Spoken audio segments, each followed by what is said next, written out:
I'm Joanne, that's Adam behind the camera, and we're the couple behind InspiredTaste.net. I am going to show you how to make the zucchini recipe I cannot stop eating.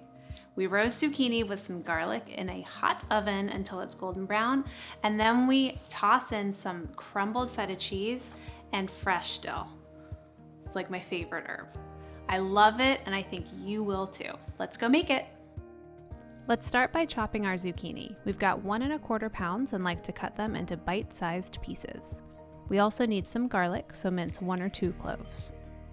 Toss the zucchini onto a baking sheet and then top with the garlic, a 1/4 teaspoon of salt, and a generous amount of pepper.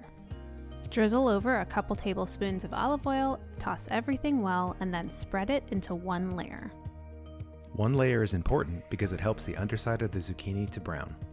Exactly. Now roast the zucchini in a 425-degree F oven for about 20 minutes. While it roasts, chop a handful of fresh dill. Now here's my favorite part.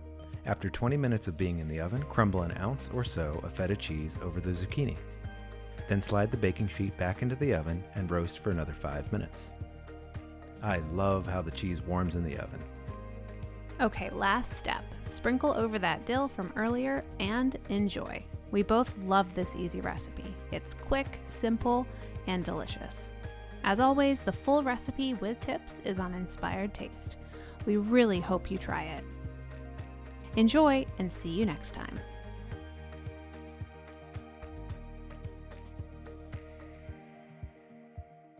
Thanks for watching. If you love this video, we have lots more. Make sure you subscribe to our YouTube channel and say hi on Facebook, Twitter, or Instagram.